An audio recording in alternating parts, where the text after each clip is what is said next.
RuneScape. It's all about the challenge.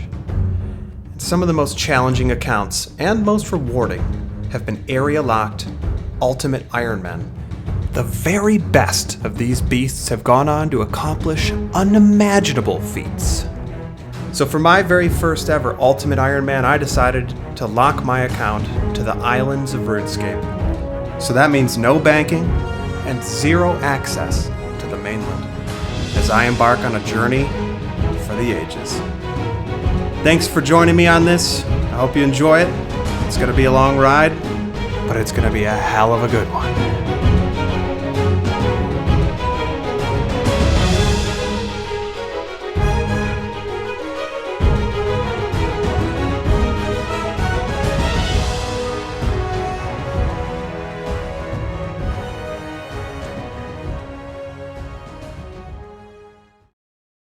Every RuneScape journey begins somewhere, and with a primarily island-hopping locked account like this, I just feel like the word voyage really describes it well.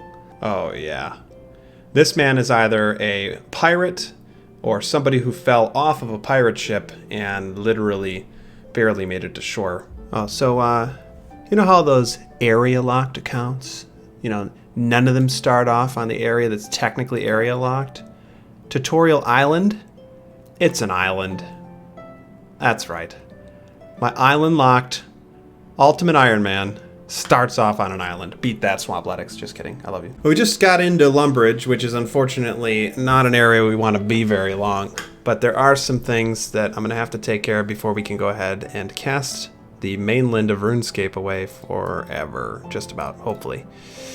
There's your standard Ultimate Ironman stuff. I will try and make sure that since this is an area locked account, I keep nothing that is going to be considered non-essential with me when I go to the eventual location where I'll be finding home. But I do need to get a few things done. Druidic Ritual, so I can unlock Herblore. Rune Mysteries, because I hate this skill, and for whatever reason I want to punish myself with it for all of eternity. And one that's a little bit more unique to this account, since I plan on taking the homeland of Zaya. So let's talk about Zaya.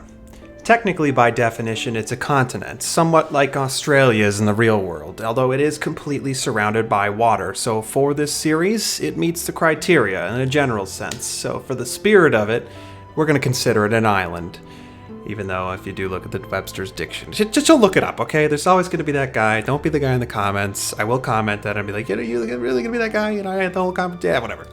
And with that, now that we've completed Rune Mysteries, X marks the spot, and Druidic Ritual, unlocked our house.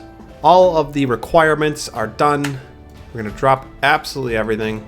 Apparently when you talk to him, I think he keeps giving you the lamp back, which is kind of rude. But we'll get rid of that. And we will go to our starting location, which is Zaya. I think we'll start in Land's End. We are now officially island locked. Get away from me.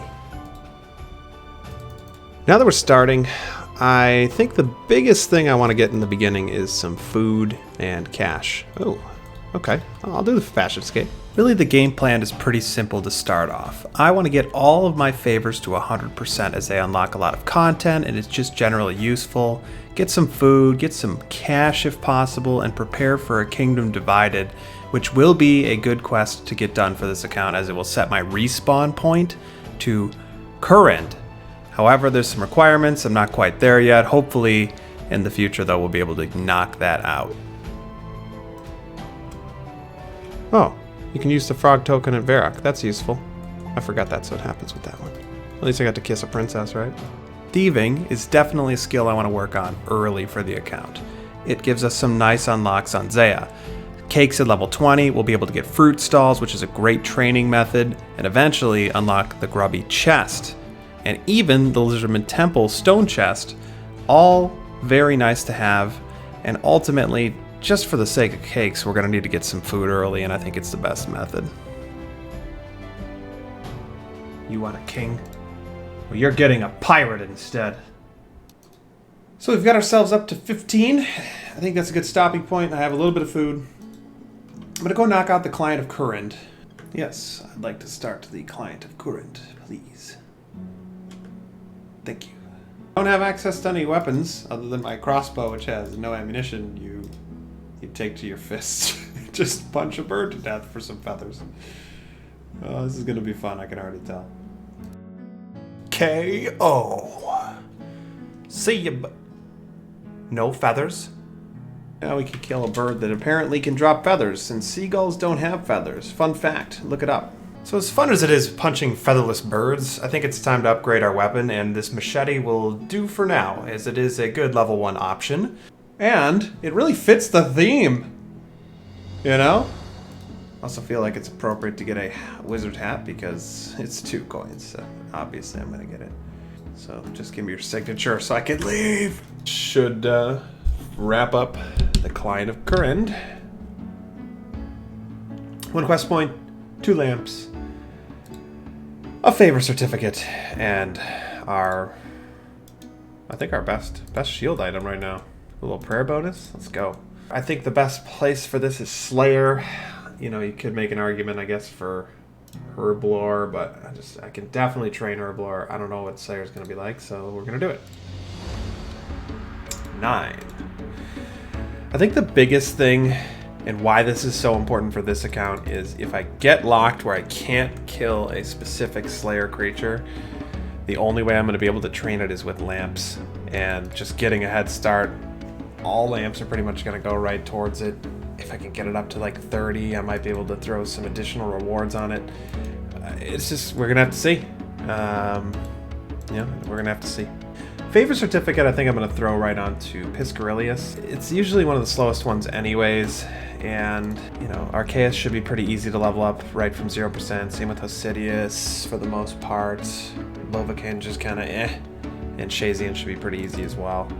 But Piscarilius can be a little slow. I'm also going to kill this Highwayman if I can, because I want his cape. It really would match my outfit. Give me your cape. Yes. Oh, this dude is an absolute Chad. First one I'm going to try and get up to 100% is Arceus. Try and put it all towards magic. It should help me kind of get some cheap magic experience to start. And it'll help when it comes to unlocking some useful shops, including the staff shop here. If I can get an air staff, I should be able to train magic pretty easily for combat. I think that's going to be the meta early on. It'll take a little bit of money, but that's kind of my general plan for right now. I can shit for run restore, and the library requires so much moving around, so this is going to be slow. Alright, first round of dopamine. Okay, we'll just do all magic, I think.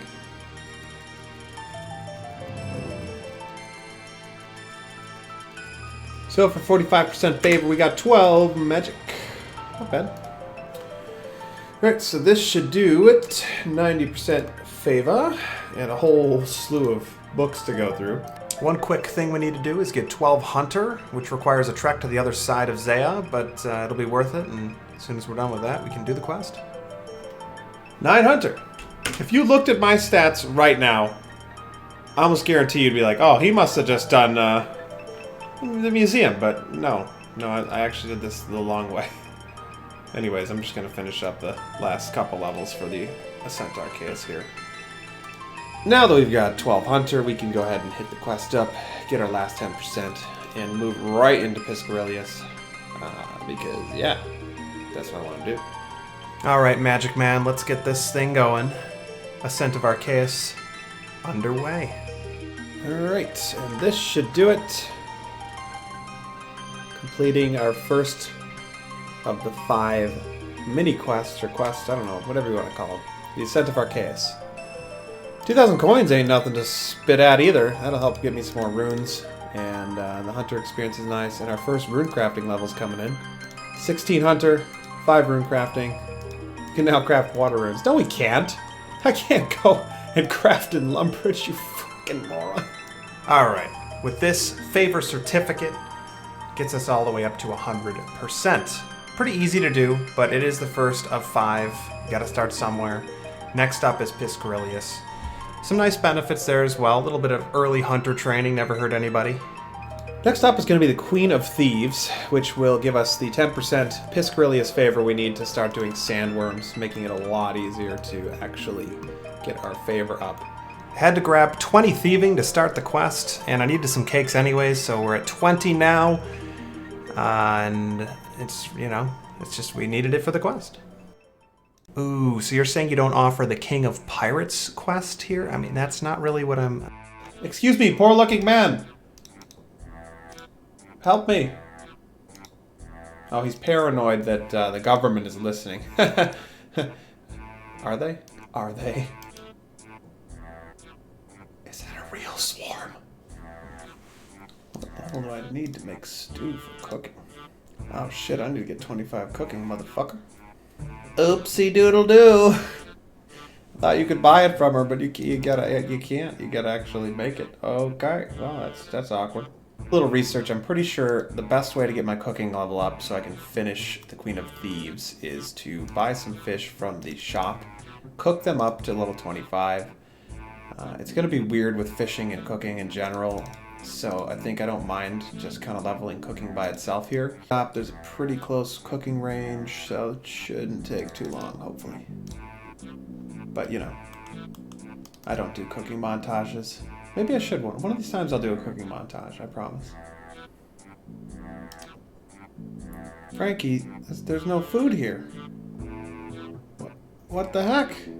Or you really don't plan for everything. There's no way you could, and turns out you need 25% Piscarilius favor for him to stock the shop. That's a little cruel, considering I have 20, and after completing this quest that I need the cooking level for, I will have 30. And would easily be able to do it. So we're gonna go get a fishing net and do it old school anchovy fishing, I think. I guess all the way until I get 25 cooking. Woohoo! Look at this legend. I mean, that's multitasking. He's doing like everything. This is RuneScape. And meanwhile, I'm not like one tick. I'm not one ticking my shrimps. I feel like this is a experience waste. Ooh, hello, Mr. Genie. Thank you, sir. We will gladly take this. Actually done with this mini cooking grind. And it's a good time to talk about these lamps. There are so many good uses for them. I can't train agility yet, so like theoretically, you know, you can lamp up that, but there's no real point because once I get to Karamja I can. Herblore is always a good choice for any Ironman. And I can go down the list, but most skills are going to be accessible for me to train. The one skill that is going to be the most challenging on the account is for sure Slayer. And just as we did with our prior lamp, all lamps are going to go to Slayer pretty much for the history of this account. I'll explain a little bit more in the future, but for now, we'll take that 90 Slayer experience happily and closing in on level 10. After all that, 25 cooking, and I can now make stews instead of buy them. Alright, now that we've got ourselves all the requirements, slowly, I should be able to fill this bowl with water and make a stew. Can't say I've ever made a stew in RuneScape, so look at this, we're already being innovative. I think I gotta cook the meat. Cook the meat! Don't burn it. Good job, don't eat it. Put the meat in the bowl. But no, don't eat the potato. God. Oh, you put the potato and then the meat and then you cook it. You don't actually heat the water up. That's pretty stupid of me. Yeah. Alright, so get the water. Don't eat the potato. Put the potato in the thing. And then put the meat in the thing. And we've got an uncooked stew. And we cooked the stew and we definitely would never burn the stew. And cooking the stew. Okay. Cook the meat. Oh my. Cooks the stew. And he's done it, folks. After 6 years and cooking and training. And we have one stew, which you could literally go buy on the mainland in about 5 seconds. So that's why area locked counts, man. I mean, just, you know, the grind for a stew is basically like getting an Elysian Spirit Shield. So, I mean, kind of cool to have an Ellie this early. And we can finally progress this quest and then eventually get Piscarilius favor. Here's your frickin' stew. What's your price? You want a stew? Oh, that's suspiciously convenient is right. Trust me, man. It sounds convenient. It wasn't. There it is. Queen of Thieves. Complete. One big thing is, once I do depart our lovely continent island of Zaya, I will be able to get back with the memoir. So, useful item for sure. This will put me up to 30%, which is huge because we can now do sandworms, which are very nice because of the hunter experience it'll give me as well. Last couple buckets coming in. Tynan, thank you very much for the favor. 100%, and that is 2 houses down. The Depths of Despair has a requirement that I'm not going to be able to get until I unlock, basically, agility. There's really no shortcuts that I could try and grind this up that I found, and I don't really have the ability to get to 18, so this will be the one quest that I won't be able to do, but I still want to get my favor up to 100%. The question is, which one is the most valuable right now? So unquestionably, Hossidious is definitely the most valuable house that I can unlock. However, there's a price, a literal price. I have to get enough money to get enough favor unless I want to push this plow all day, and I don't. So the executive decision has been made. I'm going to try and do some interesting stuff and go to the Forthos dungeon to kill the temple spiders. Now, I believe there's a way, if I can survive the initial onslaught, remove the aggro, get them all to stop piling me, and there's a safe spot that I can attack them with magic. So, hopefully I can get a few decent drops there to profit more than my 4K, get some magic experience, and turn that money into the most important thing in RuneScape, sulfurous fertilizer. Well, look at that. It works. First drop. A Renar seed first drop? What? What? That's so useful, but not right now.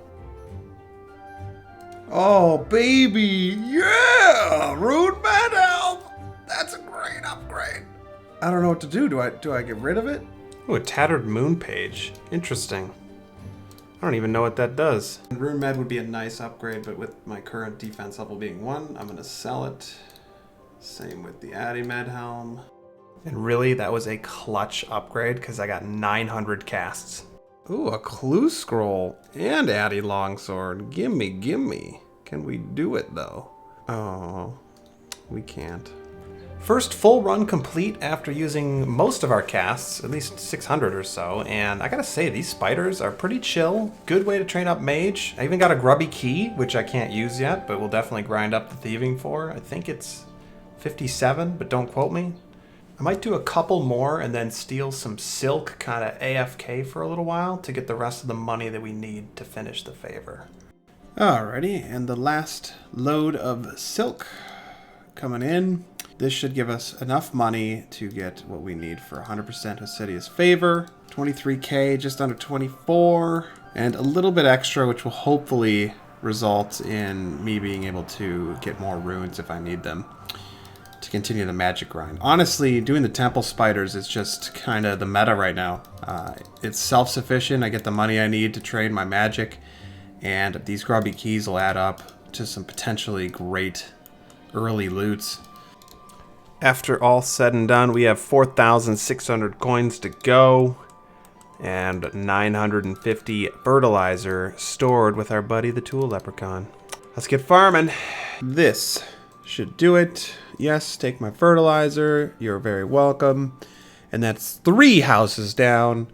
Hossidious is a big one, and I'll tell you why. For the early game, the fruit stalls are going to be some of the best thieving training methods that I have, as well as the protected allotment. Both are so critical because I'll be able to do farm runs without having to worry too much. And I will be doing quite a few as I kind of grind up the last 2 houses. So for now, I think that's pretty much where I'm going to wrap it for our first voyage.